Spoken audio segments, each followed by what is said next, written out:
as frutas cristalizadas, que eu não sei para que existe aquilo, mas tudo bem. Não? Fizeram os presentes de Natal, nada? Vocês estão ruins mesmo, viu? O pessoal da manhã disse que tem uns lá que já fez a compra de Natal, já estava pronta no final de novembro. Eu falei, você não sabe nem se você vai chegar até dia 25, mas você está fazendo compra até novembro já, né? Mas, uma coisa que eu quero chamar a atenção, principalmente quando nós chegamos a essa época do ano, né? O que nós devemos realmente nos importar, o que nós devemos realmente nos lembrar do que para nós significa essa época, né? Justamente por esse fato que eu estou pedindo para vocês gravarem os vídeos, para a gente colocar nas nossas redes sociais, porque nós queremos lançar a mensagem do que é para nós o Natal. O que o Natal realmente significa para aquele que crê em Cristo Jesus. É um videozinho curto, de 2 minutos, você não precisa elaborar nada, assim, pode ser uma oração, pode ser uma leitura bíblica, pode ser um poema, pode ser o que você quiser, tá bom? Mas tem que falar de Jesus, pelo amor de Deus. Ninguém quer ouvir a seu respeito, pelo menos não agora. Nesse caso, nós queremos ouvir a respeito de Cristo, amém? Então tá bom, então vamos lá. Vamos abrir as nossas Bíblias então, por favor, no livro do profeta Isaías, capítulo 9. Livro do profeta Isaías, capítulo 9. E nós vamos ler dos versos 1 a 7. Isaías, capítulo 9, dos versos 1 a 7.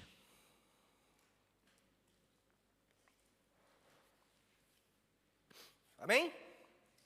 Diz assim a palavra do Senhor. Contudo, não haverá mais escuridão para os que estavam aflitos. No passado... cadê o Simon, gente? Busca o Simon lá para mim, por favor. Fala para ele que precisa de tradução.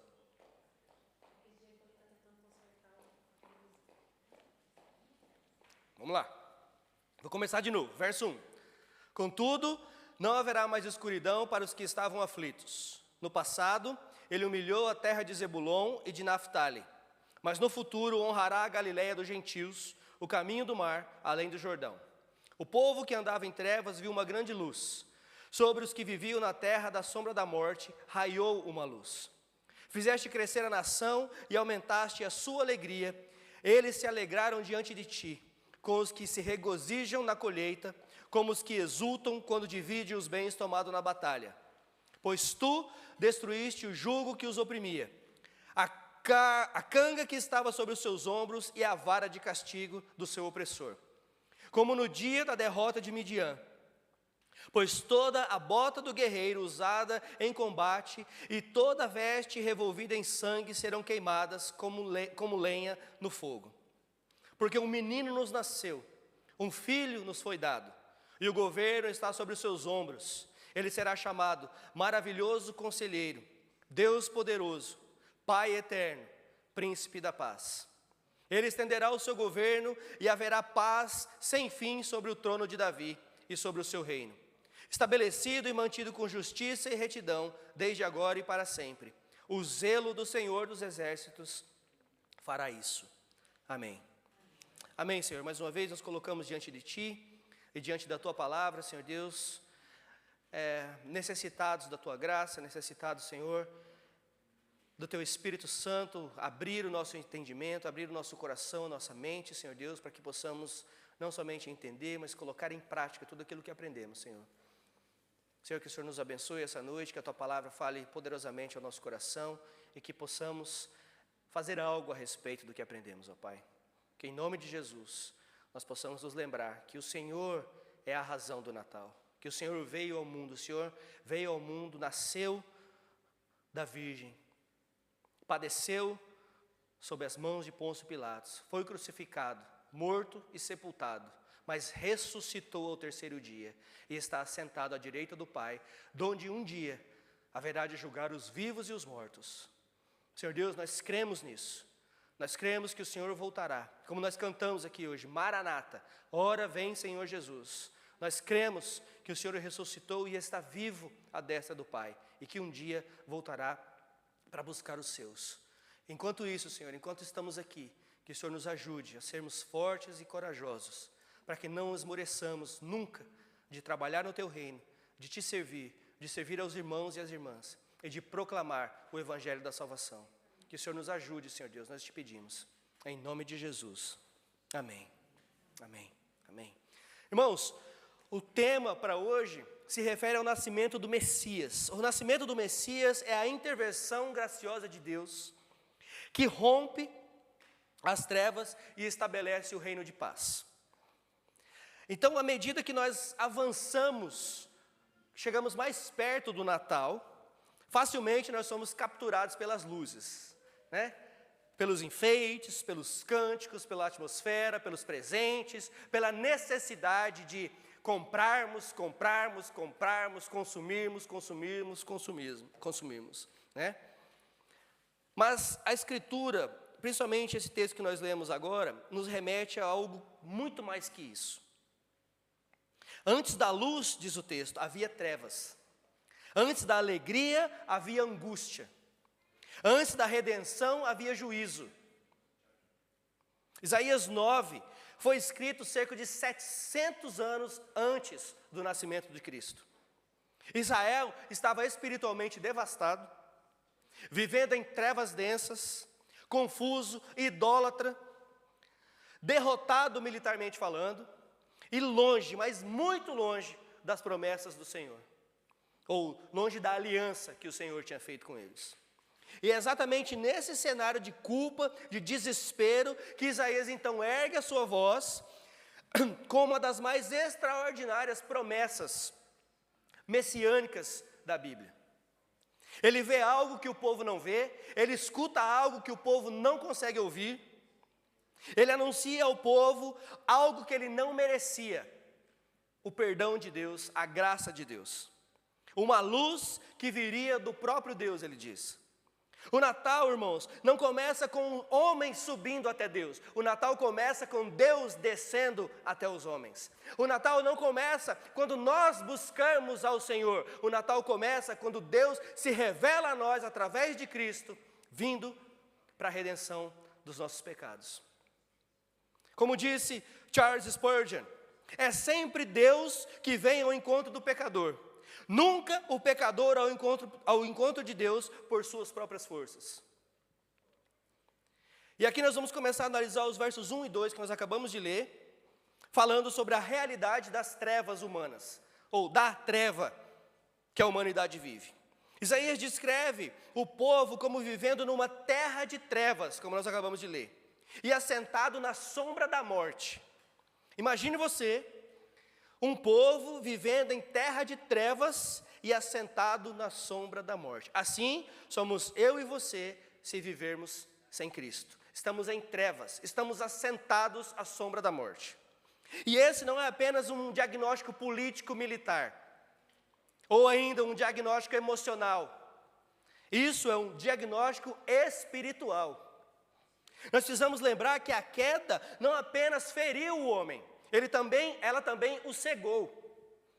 O homem natural, irmãos, o homem sem a ação do Espírito Santo em nós, nós não enxergamos a Deus, nós não buscamos a Deus, nós não amamos a Deus, nós não queremos a Deus. A verdade é essa. Não é à toa que a humanidade rejeita Cristo, não é à toa que a humanidade rejeita a Deus, não é à toa que a humanidade rejeita o Evangelho, porque o homem natural não quer saber de Deus.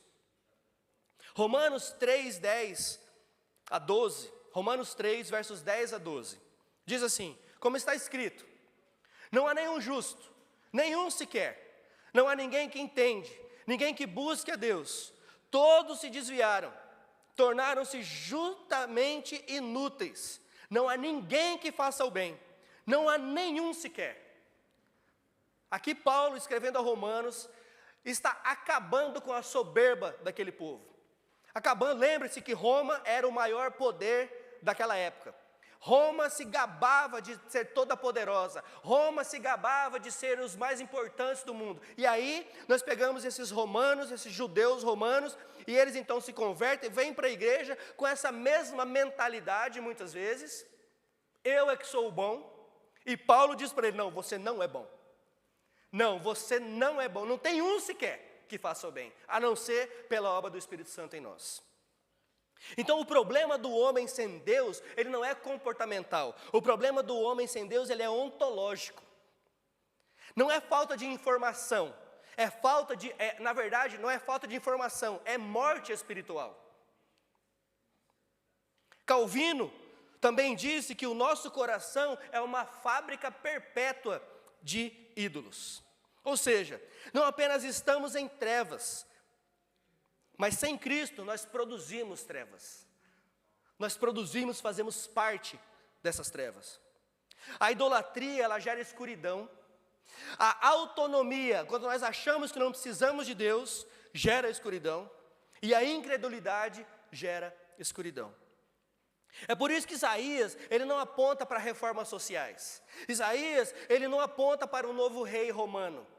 Ou rei humano, desculpe, não é o romano, é o humano. Isaías, ele não aponta nem para estratégias morais, nem para novas estratégias militares. A treva, ela é tão profunda que nenhuma solução humana pode resolver. Isso então nos prepara para a boa notícia que Isaías vai dar. Se a treva é total, a luz só pode vir de fora e não de dentro. Porque ele diz que sem Cristo, nós vivemos em trevas e somos, portanto, trevas também. E ele diz também que nada de bom pode vir de mim, a não ser por Cristo Jesus. Então essa luz não pode vir daqui. Essa luz só pode vir de outro lugar. Amém? E aí ele começa a falar sobre a intervenção divina. Os versos 2 e 3 que nós lemos também agora. Isaías declara: o povo andava em trevas e viu grande luz. O povo andava em trevas e viu grande luz. Veja, ele não diz, o povo andava em trevas e acendeu a luz. O povo andava e descobriu a luz. O povo produziu luz, despertou luz. Não, ele diz, o povo viu a luz. Isso é a linguagem da graça soberana de Deus sobre nós. A luz vem de Deus para nós e não é de nós para Deus. Nós é que precisamos de Deus, Ele não precisa de mim. Nós é que precisamos dele. O ser humano por si mesmo, ele é incapaz de dar um passo sequer em direção a Deus. A salvação é totalmente obra dele. É ele quem manda alguém pregar o evangelho para você. É ele que abre os seus ouvidos espirituais e, portanto, a fé é despertada em você. O Espírito Santo, então, trabalha na sua vida e você responde em fé por causa do evangelho que você ouviu e então você é salvo. Tudo começa com Deus, nada começa comigo mesmo.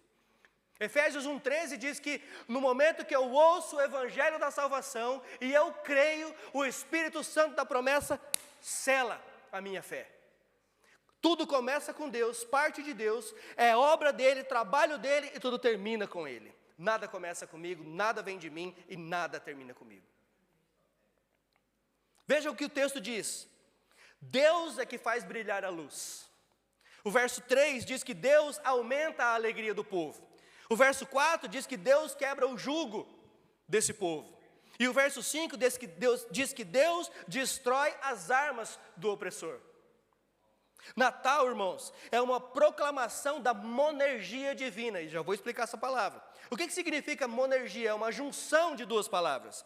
Mono, que significa único, e ergon, que vem a palavra também energia, ou seja, força, ação. Então significa o quê? Para nós, monergia é a ideia de que a regeneração é obra exclusiva de Deus. É Deus quem age sozinho para salvar quem Ele quer, quando Ele quer e onde Ele quer. Isso é monergismo. Assim como na criação Deus disse, haja luz, em Cristo, também na redenção Ele diz, haja luz no coração daquele que crê. Como diz 2 Coríntios 4,6. E essa luz, a partir do momento que ela brilha para nós, em Cristo Jesus, ela também deve brilhar para os outros. Os outros devem ver a luz de Cristo brilhando em nós lá fora. É isso que o Senhor diz quando Ele diz, vocês são o sal da terra, vocês são luz no mundo, que assim brilhe a luz de vocês na escuridão das trevas que existem lá fora. É para isso que Ele nos chama. Depois, verso 6, a criança que então revela a identidade do Messias.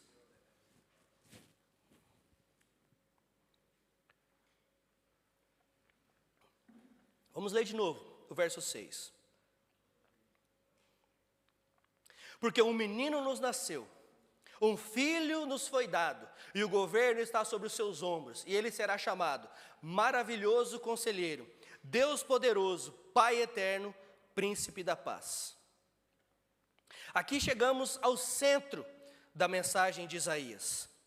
Aqui chegamos ao cerne do que Isaías queria passar ao povo. A luz, ela não é um conceito. A luz, ela não é uma energia. A luz, ela não é um sentimento, uma atmosfera espiritual. A luz é uma pessoa, e essa pessoa é Jesus Cristo encarnado. Porque um menino nos nasceu, um filho nos foi dado. E existem aqui dois verbos. Nasceu, que fala da humanidade real de Cristo, e nos foi dado. Fala da divindade e da missão redentora de Cristo. A criança é totalmente humana, o filho é eternamente divino. Aqui está para nós a doutrina da encarnação de Cristo Jesus, a pedra angular da fé cristã. Tem gente que se diz cristão e diz que não crê em Cristo. Eu falo, mas como é que você pode falar que é cristão se você diz que não crê em Cristo? Não faz sentido, porque cristão é justamente aquele que é chamado por Cristo para crer nele, por isso que é chamado de cristão. Eu sei, mas é que você sabe, não sei, não dá para entender. Tem gente que crê na Bíblia, mas só crê no Antigo Testamento, no Novo não. Tem gente que só crê no Novo Testamento, mas o Antigo Testamento é para aquele povo, mais de 2000 anos atrás, não é para nós hoje.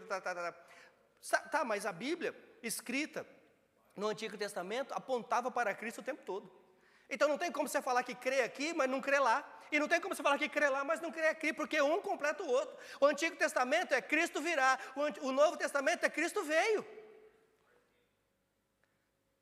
O Antigo Testamento é o Redentor virá, o Novo Testamento é o Redentor já veio. Então não tem como fazer diferença, não tem como separar essas duas coisas. É como se a Bíblia fosse separada, nesse sentido, para esse tempo e agora para esse novo tempo. Não, a Bíblia é uma só, a palavra do Senhor é eterna, ela é palavra de Deus. E aqui nós temos a doutrina que nos ensina sobre a encarnação do Messias, do Cristo prometido. Por isso que a palavra diz que o governo repousa sobre ele. Nenhum rei humano poderia carregar esse peso, irmãos. Ninguém, absolutamente ninguém. Nenhuma liderança mortal poderia sustentar o reino eterno que Jesus instituiu na sua vinda. E para descrever essa maravilhosa criança, esse presente, Isaías usa 4 nomes teológicos profundos na Bíblia.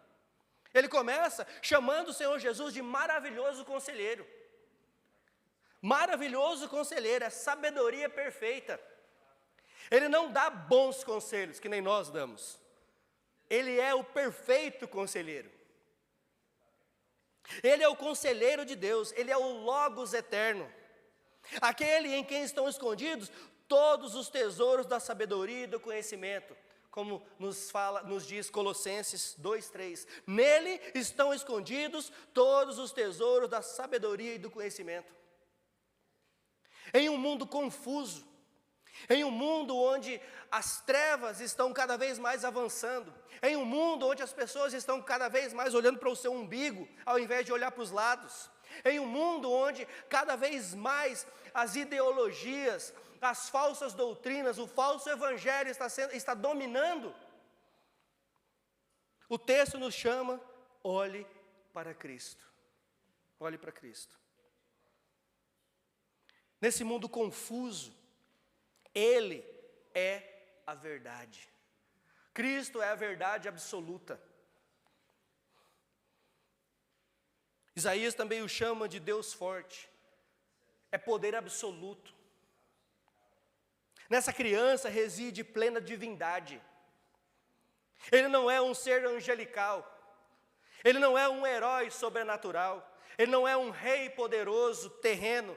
Ele não é um grande gladiador como esperavam. Ele é o El Gibor, o El Gibor, é o Deus Todo-Poderoso. Só Deus pode salvar, irmãos. Só Deus pode derrotar as trevas. Só Deus pode reinar para sempre. E muitas vezes nós estamos sinceramente enganados quando achamos que servimos a Deus e deixamos Ele de lado. Se Cristo não é Deus, e eu vou repetir, se Cristo não é Deus, então rasgue a sua Bíblia, porque não existe para nós evangelho. Se Cristo não é Deus, para nós não existe evangelho. Porque o evangelho é justamente os 4 evangelhos. E quando eu falo o evangelho, eu estou falando do evangelho de Cristo. Mas nós temos aqui na Bíblia 4 evangelhos, e os 4 evangelhos falam exatamente sobre a vinda, sobre a obra, sobre a morte e ressurreição do nosso Salvador. Então, se Cristo não é Deus, para nós não existe evangelho. E fala também em Isaías que o Senhor Jesus é o Pai da eternidade, a origem e o sustentador da vida. Esse título aponta para o papel régio do Messias. Ele é o autor da vida, ele é o Senhor do tempo, ele é aquele que concede vida eterna aos seus. Ele não foi criado, ele é criador, ele estava no início e está no fim, ele é o alfa e é o ômega, ele estava no início da criação e ele é até a eternidade. Irmãos, Cristo usou as mesmas palavras de Deus no início, quando Deus chama Moisés e manda Moisés se apresentar ao faraó e dizer: liberte o meu povo. O meu Deus mandou você libertar o meu povo. E Moisés vira para Deus no seu argumento: mas Senhor, e se ele perguntar, mas que Deus você está falando? Você simplesmente responda: o eu sou está mandando. Agora, os soldados romanos vêm para prender Jesus. E quando chegam até ele, eles perguntam: quem é Jesus? E o Senhor Jesus responde exatamente as mesmas palavras: eu sou. E quando ele diz eu sou, a Bíblia diz que todos caíram ao chão, pelo poder da palavra do eu sou. Então, se Cristo não é Deus, rasgue o evangelho. Ele diz eu sou. Eu sou. E nós já estudamos sobre isso, inclusive, os eu sou da Bíblia. Eu sou a videira verdadeira. Eu sou a verdade e a vida. Eu sou o Cordeiro de Deus. Eu sou o Cordeiro Pascal. Eu sou a luz da vida. Eu sou o Salvador do mundo. Eu sou, eu sou, eu sou. Ele é, irmãos. E Ele é também o príncipe da paz. Aquele que é o reconciliador perfeito. A sua paz, ela não é psicológica apenas. Ela é teológica. A paz que Ele traz é reconciliação entre Deus e pecadores. A Bíblia diz que todos pecaram e estão destituídos da glória de Deus. Todos, sem exceção, pecaram. Romanos 5, 1 e 2 diz: tendo sido, pois, justificados pela fé, temos paz com Deus, por nosso Senhor Jesus Cristo, por meio de quem obtivemos acesso pela fé a essa graça na qual agora estamos firmes. E nos gloriamos na esperança da glória de Deus. Irmãos, nós não podemos confundir as coisas. A verdadeira paz não é ausência de guerra. A verdadeira paz não é ausência de batalhas. Mas a certeza da presença de Deus em nós. Ele é o único capaz de trazer o verdadeiro shalom. O shalom é a plenitude restaurada, é a paz perfeita em todas as áreas. Irmãos, nós não podemos confundir a verdadeira paz, que Paulo diz que é a paz que excede todo o entendimento, com uma paz mundial. Aliás, citei hoje de manhã e cito novamente, se você ler a sua Bíblia, você vai saber que não vai existir paz mundial. Não vai existir paz mundial. E um dia se levantará aquele que vai querer promover a paz mundial. E ele vai até conseguir por um tempo. E aí, esse vai bater no peito e dizer: eu sou o Salvador do mundo. Sabe quem é esse? Não é Jesus, esse é o anticristo. Aí sim, haverá o final dos tempos. Então, irmãos, nós temos que orar estrategicamente, mas nós temos que orar com os olhos na eternidade.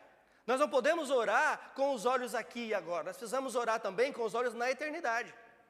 Porque nós precisamos saber, nós precisamos conhecer a nossa Bíblia. Eu vejo as pessoas orando pela paz mundial. Bom, você pode até orar, porque a gente quer que o Senhor volte logo, amém, né? Pode orar pela paz mundial, então ore logo pela paz mundial, que o anticristo se levante logo e que o Senhor volte amanhã, em nome de Jesus. Nós podemos orar por isso, mas é errôneo da nossa parte orar pela a paz mundial no sentido somente da paz. Por quê? Para promover paz tem que existir o quê no mundo? O que o mundo faz para promover paz? Guerra. Para promover a paz, o mundo gera guerra. Ah, nós queremos paz. O que nós fazemos? Nós vamos lá e matamos então esse povo aqui que está contra esse. É guerra. Ah, mas nós precisamos paz lá no Oriente Médio. O que nós fazemos? Nós vamos lá e matamos todo mundo então. Aí tem paz. Não vai ter ninguém mais lá para brigar com nós. É igual você, quando você está meio injuriado, você fala, eu quero paz. Eu quero mesmo é matar, enforcar um. Mas é isso aí que você quer paz. Estou mentindo? Será que sou só eu, que sou o pobre pecador aqui nesse lugar? Será que sou eu que quero enforcar alguém às vezes? Não é minha esposa que eu quero enforcar, não. Não é ela. Não é ela. Né?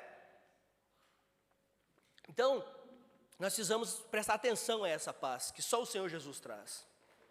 E o verso 7, irmãos, diz para nós que Ele estenderá o seu governo e haverá paz sem fim. Veja, paz sem fim sobre o trono de Davi e o seu reino, estabelecido e mantido com justiça e retidão, desde agora e para sempre. E o zelo do Senhor fará isso, diz a palavra. O zelo do Senhor. Irmãos, se dependesse de Israel, a promessa do Messias jamais seria cumprida. Concordam? Ou não? Porque lembra-se no Antigo Testamento, vou deixar bem básico aqui, tá bom?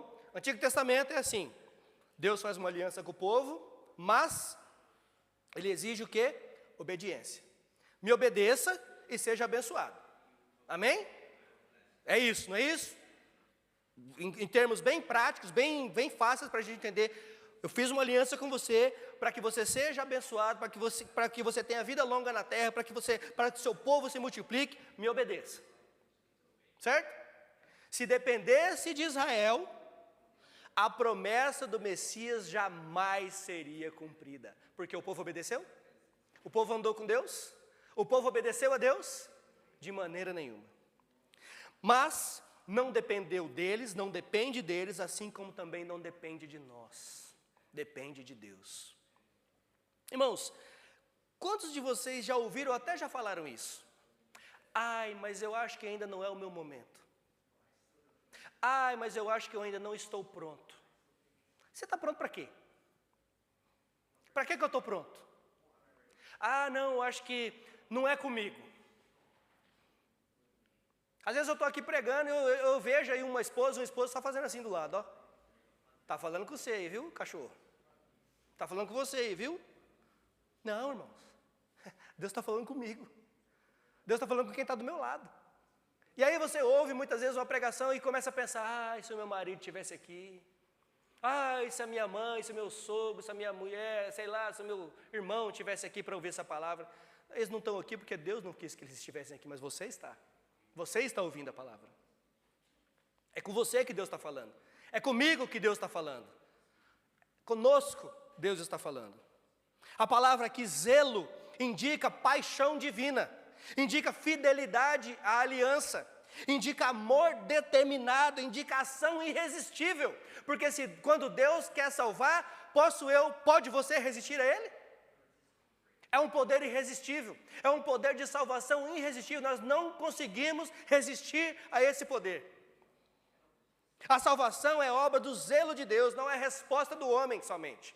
Claro que nós damos a resposta em fé, sim, esse passo de fé que nós damos em direção ao Senhor, quando nossos ouvidos, olhos, mente, coração espirituais são abertos e nós entendemos a mensagem do Evangelho, a mensagem da salvação somente em Cristo Jesus, então nós damos o passo de fé.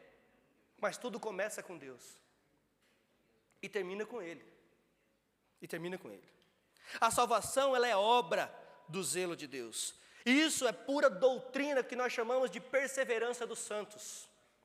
É a doutrina da perseverança dos santos, ou seja, o plano de Deus não falha. Ele salva quem Ele quer salvar, amém? Você acha que plano de Deus salva? Você acha que Deus começa a achar, não, peraí, esse plano meu não deu muito certo, acho que eu vou achar um segundo. Você acha que é assim que Deus faz? Você acha que Ele é como eu e você, quando nós planejamos um caminho para ir lá para o centro de Londres, que nós fizemos ontem, chega lá, está tudo congestionado, nós temos que achar um outro caminho alternativo, uma outra rota alternativa. Você acha que é assim que Deus faz? Você acha que foi assim que Deus fez na humanidade? Deus criou os céus e a terra, criou Adão e Eva, e o povo foi crescendo, foi multiplicando, chegou a hora, Deus falou assim, ih, não deu certo, vou mandar o dilúvio matar tudo, agora eu vou começar de novo. Aí, você acha que é assim que Deus fez? Ah, eu tenho um plano B, já sei, vou mandar Jesus. Irmãos, o plano redentor de Deus é desde a criação do mundo. Jesus estava lá na criação. Então nós não podemos pensar assim. Então o plano de Deus não falha. A obra de Cristo, ela não é frustrada, como muitos pensam. Cristo falhou, porque Ele morreu. Não, Ele não falhou porque Ele morreu. Ele não falhou porque rejeitaram Ele. Ele veio e cumpriu exclusivamente, exatamente o que lhe havia sido proposto. Vir ao mundo exclusivamente para morrer pelos nossos pecados. Foi para isso que Ele veio.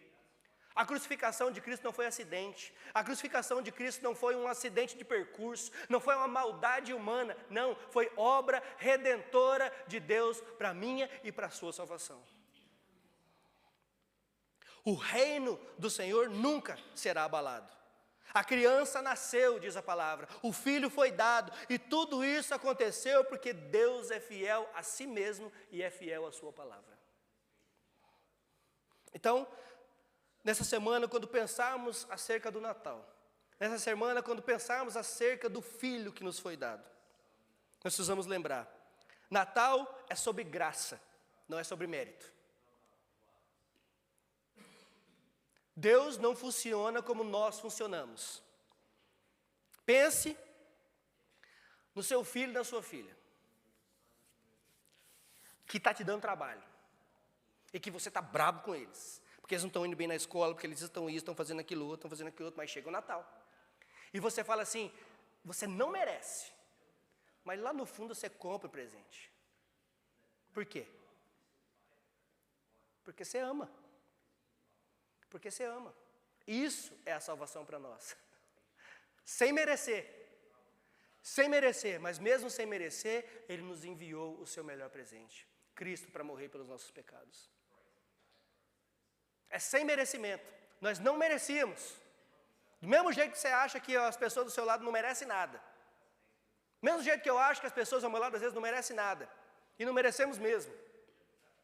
Mas Deus, na sua infinita bondade, no seu infinito amor, nos deu o melhor presente de todos, Jesus Cristo, para morrer pelos nossos pecados. Nós não celebramos a nossa busca por Deus, nós celebramos Deus vindo ao mundo para nos encontrar. Nós precisamos reconhecer as nossas trevas, irmãos, e valorizar a luz que só Cristo pode nos dar. Sem consciência do pecado, o Natal vira apenas emoção e nostalgia. A emoção de rever os seus parentes, a nostalgia de quando você passava, quando você era criança, que você passava o Natal no sítio, na represa, sei lá na onde que você ia. Na represa foi bom, né? Hã? Na praia. Vira só nostalgia. Quando nós reconhecemos as nossas trevas, nós passamos a valorizar a luz que Cristo imputou em nós, e a luz que Ele também é. Sem consciência de pecado, o Natal vira apenas um momento festivo. Mas o Natal não é isso que significa para nós. Aí começa o debate. Ah, mas a árvore de Natal é dos pagãos. Ah, é as bolas. Ah, eu não sei o que, é o capeta. É não sei o que. Ah, irmãos.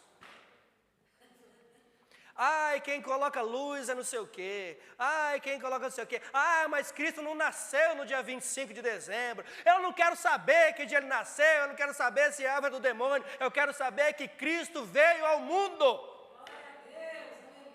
É isso que nós celebramos.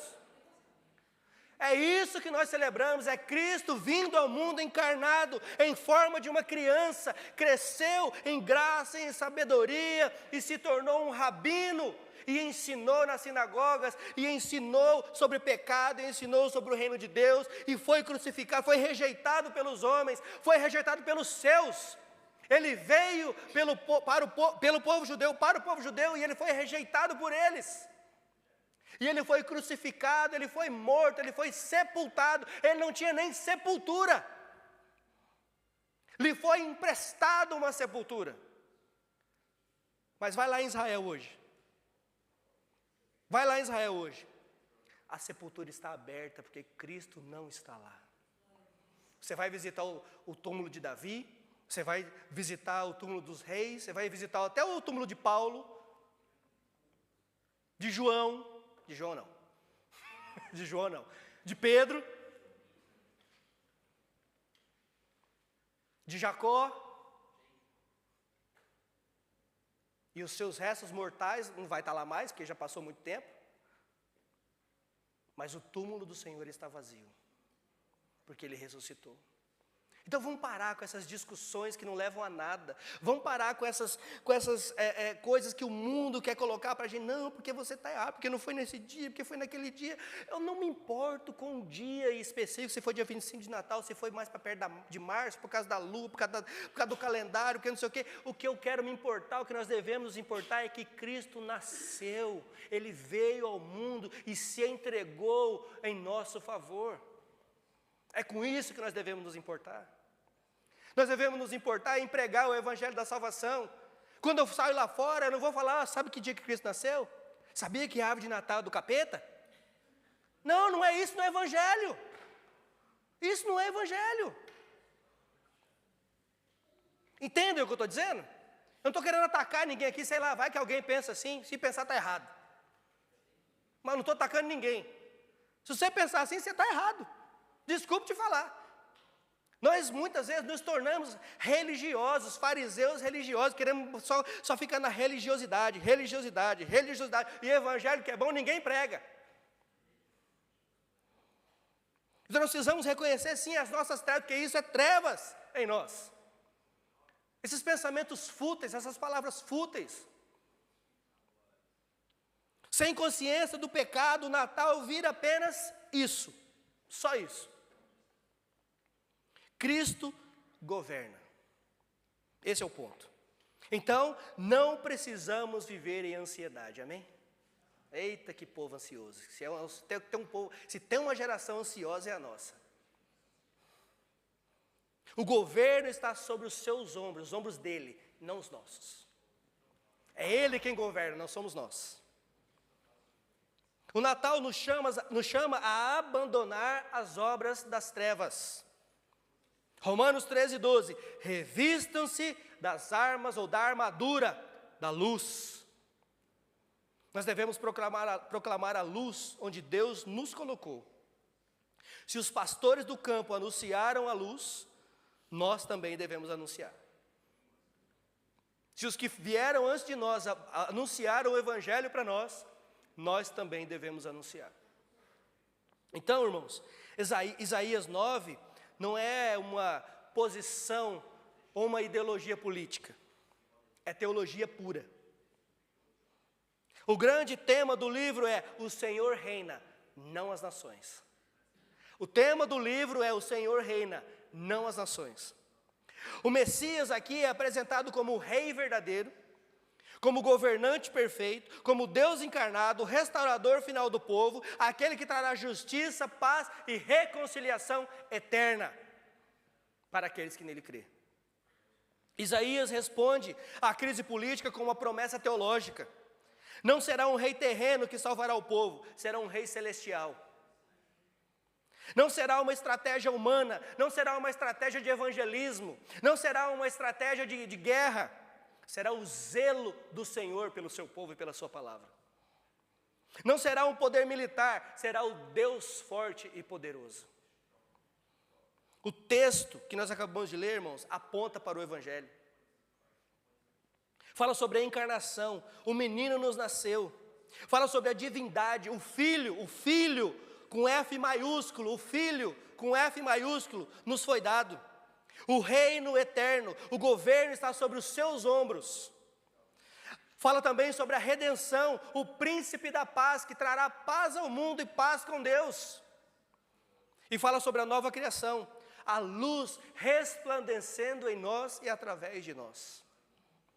Então Isaías 9 é a ponte que liga o juízo da queda e a esperança da redenção divina em Cristo Jesus. A luz veio ao mundo, mas ela não é frágil. Ela não depende da nossa força, da nossa fidelidade ou da estabilidade do nosso espírito. A luz é Cristo. O bebê é o rei. A criança é o Deus forte. O filho dado é o Salvador eterno.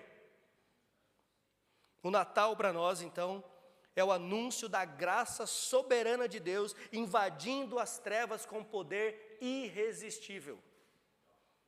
O zelo do Senhor fará isso, diz a palavra. Ele fez, Ele continuará fazendo, até que toda a terra esteja cheia da sua glória. É nisso que nós precisamos crer. Irmãos, quando nós pensarmos no Natal, pensemos nessas coisas. Vamos deixar as ideologias, vamos deixar as crenças que nós trazemos, sei lá, da onde que veio essas crenças. É que, principalmente os brasileiros, nós viemos de tanto lugar diferente, de tanta cultura diferente, de tanta crença diferente. Você já falou um dia que não pode comer ovo, ou não pode comer manga com leite? Porque morre. Não come manga com leite porque morre. Mas aí você chega na lanchonete, pede uma vitamina, adivinha o que eles fazem? Põe manga, água e leite, e aí você bebe. E aí não morre. Essas são as crenças. Essas são as crenças. Olha, o chinelo está virado, sua mãe vai morrer. Desvira o chinelo, menino, sua mãe vai morrer. E se a mãe vê, está querendo me matar, né, Lazaré? Já pega e já dá nele. Da onde surgiu isso? São crenças. E aí, nós nos convertemos. E eu estou falando só dessas, mas existem outras, tá? Tem outras também. As manias que nós temos. E aí, nós nos convertemos. E aí, nós queremos falar dos romanos, dos efésios, dos gálatas, dos coríntios. Pensa num povo ruim, era os coríntios. Não sei por quê. Falou que é Coríntios é ruim. Isso o povo fala. Eu não sou corintiano. Né? Mas aí nós queremos falar deles. Fala, nossa, mas essa igreja também dava trabalho, hein? Coitado de Paulo. Nossa, mas olha isso, olha o que esse povo fazia. Olha o povo querendo trazer aquelas tradições, aquelas coisas. Irmãos, tem crente que põe sal em cima sal grosso no canto da sala para tirar mal olhado. Você ri, né? Mas é verdade. É verdade. A gente ri, mas é de tristeza.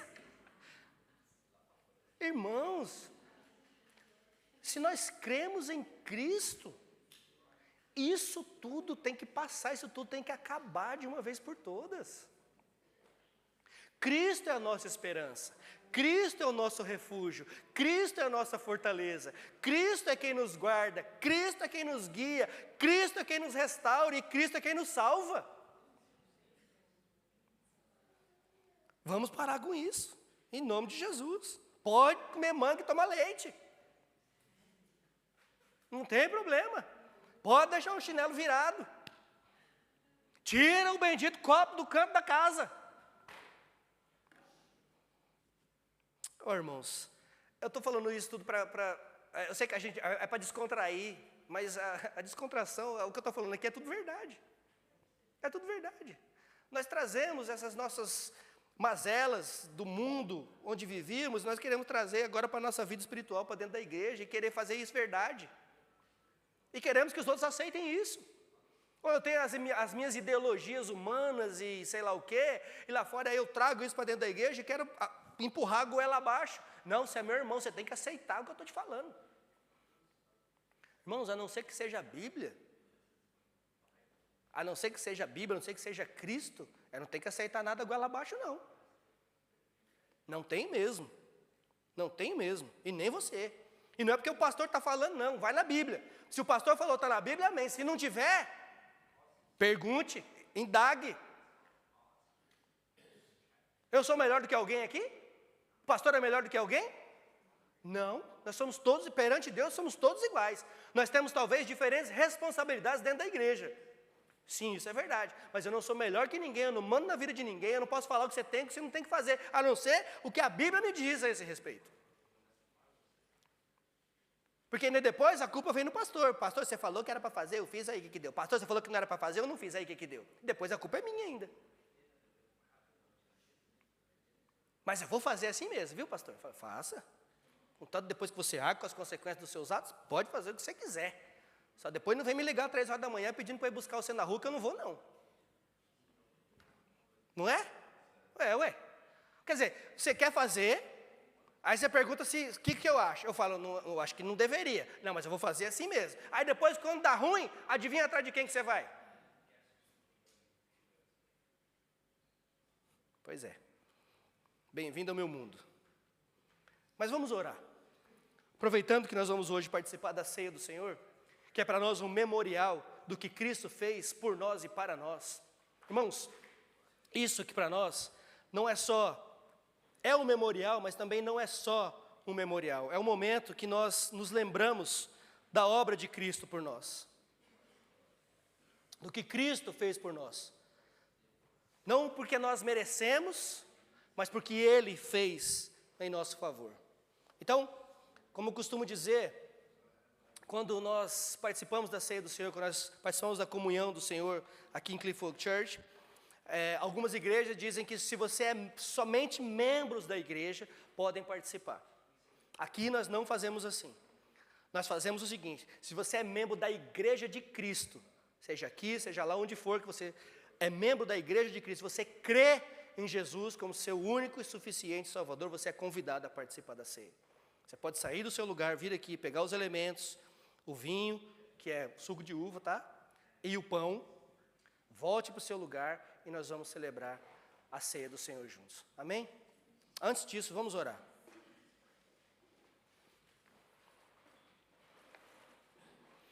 Senhor nosso Deus e Pai, nós te louvamos mais uma vez porque o Senhor é o Deus que invade as trevas com a sua luz e com a tua graça. Obrigado porque quando ainda estávamos mortos, distantes, cegos, perdidos, o Senhor não virou o rosto para nós, mas o Senhor enviou o seu único filho, o menino que nasceu, o filho que nos foi dado para a nossa salvação. Obrigado, Pai, porque essa luz não nasceu do nosso esforço, não brotou do nosso mérito, não surgiu das nossas obras, mas veio diretamente do teu coração misericordioso. Nós louvamos pelo teu zelo, pela tua fidelidade, pelo amor eterno que nos alcançou em Cristo Jesus. Senhor, que o Senhor possa abrir mais e mais os nossos olhos para enxergarmos a beleza de Cristo, o nosso maravilhoso conselheiro, que nos guia em meio à escuridão, o nosso Deus forte que derrota as trevas, o nosso Pai da eternidade que sustenta a nossa vida e nos dá segurança.